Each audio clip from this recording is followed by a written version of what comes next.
성공을 향한 당신의 열정적인 질주, 엔진은 이미 과열되어 있지 않습니까? 우리는 성공을 위해 더 많은 지식, 더 많은 네트워크를 채우려 애쓰지만 정작 그 모든 것을 담아낼 우리 몸이라는 그릇에 독소가 쌓여 새고 있다는 사실을 까맣게 잊고 삽니다. 반갑습니다. 여러분의 꿈속에 들어가 함께 억지로 걷게 만드는 꿈을 걷는 자입니다. 매일같이 치열하게 노력하는데도 불구하고 어느 순간부터 더 이상 발전이 없는 것 같고 오히려 무기력과 번아웃이 당신을 덮쳐오지 않습니까? 이렇게까지 하는데 왜 안 되지? 나는 재능이 부족한 걸까?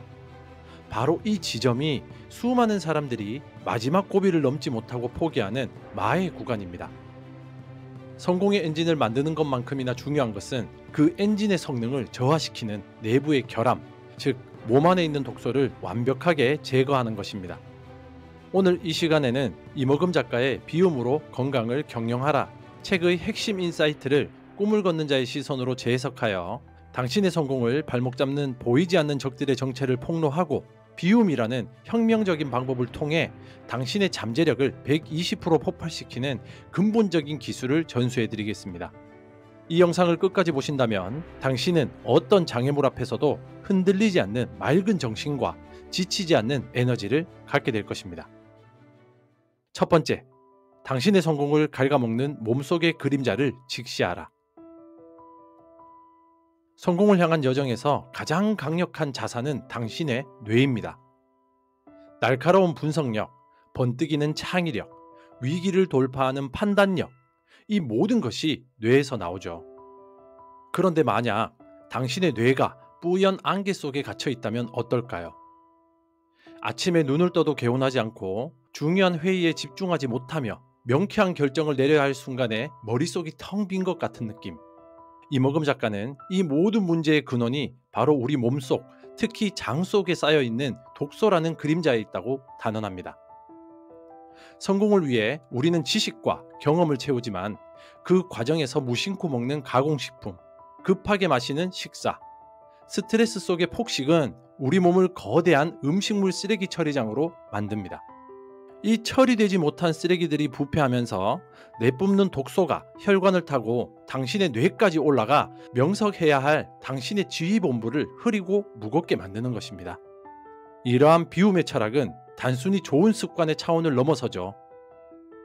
2016년 노벨 생리의학상을 수상한 오스미 요시노리 교수는 오토파지 현상을 규명함으로써 그 과학적 원리를 증명했습니다.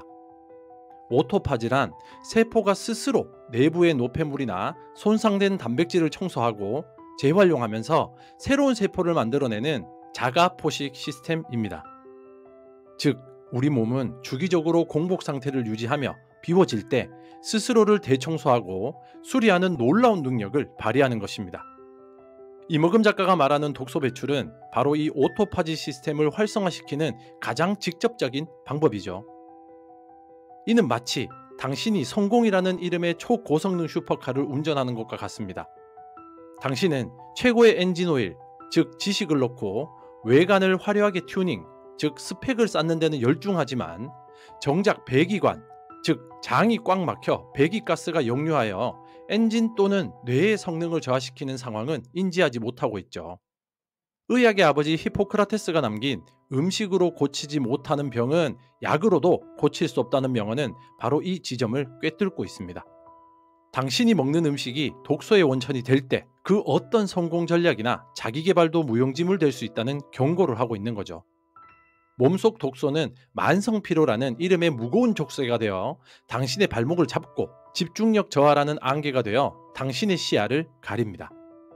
성공한 리더들은 시간 관리를 철저히 하지만 그들은 종종 에너지 관리의 중요성을 놓치곤 합니다.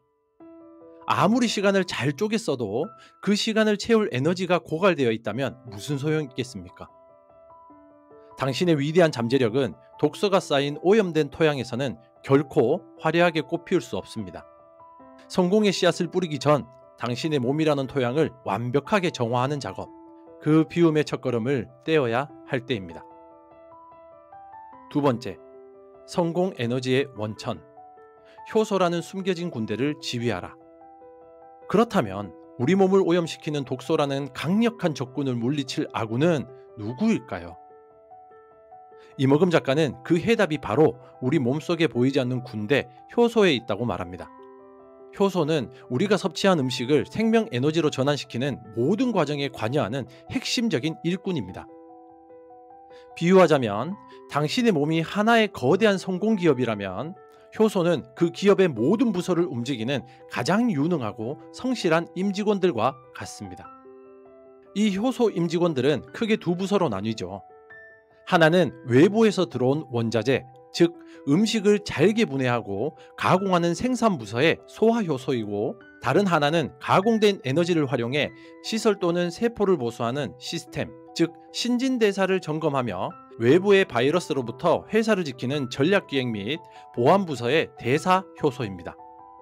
효소 연구의 선구자인 에드워드 하웰 박사는 효소는 생명의 불꽃이며 효소의 잠재력이 고갈되면 생명도 끝난다고 말하며 효소의 절대적 중요성을 강조했습니다.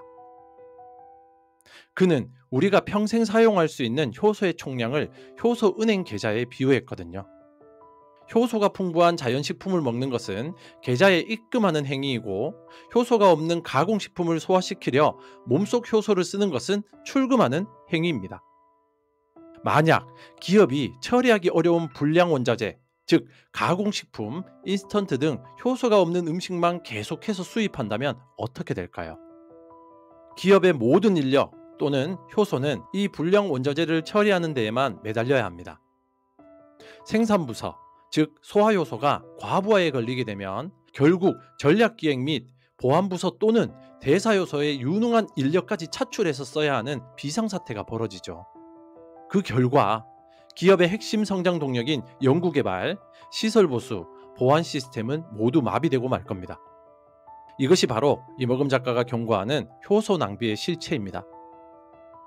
우리 몸은 소화에만 모든 효소를 소진해버려 정작 우리 몸을 수리하고 방어하며 뇌가 맑은 에너지를 공급해야 할 대사효소가 부족해지는 것입니다.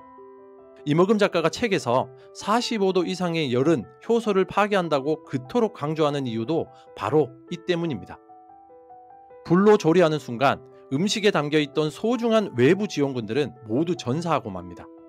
이는 마치 외부 용병의 도움 없이 내부 병력만으로 끝없는 전쟁을 치르는 것과 같아 결국에는 국력이 쇠퇴하고 마는 이치와 같습니다. 성공적인 리더는 자신의 에너지가 어디에서 새고 있는지를 정확히 파악하고 그 누수를 막는 사람입니다. 당신의 성공 에너지는 바로 잘못된 식습관으로 효소를 낭비하는 과정에서 가장 많이 새어나가고 있습니다. 이제 당신은 당신의 몸이라는 기업의 유능한 최고 경영자로서 효소라는 최고의 임직원들을 아끼고 그들이 가장 중요한 일, 즉 당신의 뇌를 깨우고 성공을 위한 에너지로 만드는 일에 집중할 수 있도록 전략을 세워야 합니다. 세 번째, 최고 경영자의 식탁, 효소 경영으로 뇌 성과를 극대화하라. 당신의 몸이라는 기업의 CEO로서 이제 효소라는 최고의 인재들을 효율적으로 경영하여 성공이라는 최고의 성과를 창출할 시간입니다. 이 책에서 제시하는 효소 경영 전략은 당신의 식탁에서부터 시작되는 가장 근본적인 혁신입니다. 현대 경영학의 아버지 피터 드러커는 측정할 수 없으면 관리할 수 없다고 말했습니다. 지금껏 당신은 당신의 몸이 보내는 피로와 집중력 저하라는 성과 지표를 무시해왔을지 모릅니다. 이제 식사를 통해 이 지표를 관리해야 합니다. 첫 번째 전략은 외부 최정의 인재, 즉 살아있는 효소의 적극적 영입입니다. 이는 이머금 작가가 강조하는 신선한 채소와 과일, 발효식품을 식사의 중심에 두는 것을 의미하죠. 1930년대 프랜시스 포텐저 박사가 10년간 수행한 포텐저의 고양이 실험은 이 전략의 중요성을 명확히 보여줍니다. 생고기와 생우유를 먹은 고양이들은 세대를 거듭해도 건강했지만, 익힌 고기와 살균 우유를 먹은 고양이들은 3세대에 이르러 각종 퇴행성 질환과 불임에 시달렸습니다. 이 실험은 살아있는 효소의 섭취가 생명력과 활력에 얼마나 결정적인지를 증명하죠. 당신의 점심 식사에 샐러드나 생과일을 추가하는 작은 변화만으로도 당신의 몸은 소화에 쏟아부어야 했던 막대한 에너지를 절약하고 그 에너지를 고스란히 당신의 뇌로 공급할 수 있습니다. 이것이 바로 식탁에서 시작되는 뇌 성과 관리의 첫걸음입니다. 두 번째 전략은 내부 업무 프로세스의 혁신입니다. 이는 과식 금지와 오래 씹기라는 두 가지 핵심 습관으로 구체화됩니다. 과식은 유능한 직원들에게 감당할 수 없는 업무를 한 번에 몰아주어 시스템 전체를 번아웃시키는 것과 같습니다. 특히 저녁 과식은 최악의 경영 전략입니다.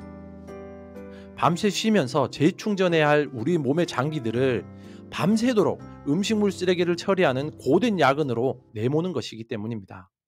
성공은 매일 반복된 작은 노력들의 합이다라는 로버트 콜리어의 명언처럼 음식을 30번 이상 오래 씹는 작은 습관은 소화 시스템의 효율을 극대화하는 위대한 결과를 낳습니다.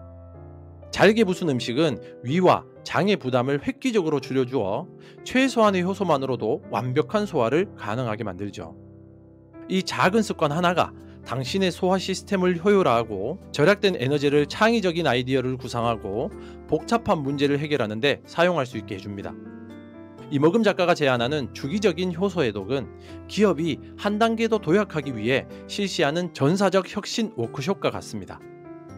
이 기간 동안 몸은 소화라는 일상 업무에서 완전히 해방되어 그동안 쌓여있던 내부의 문제점, 즉 독소와 노폐물을 대대적으로 청소하고 시스템을 재정비합니다.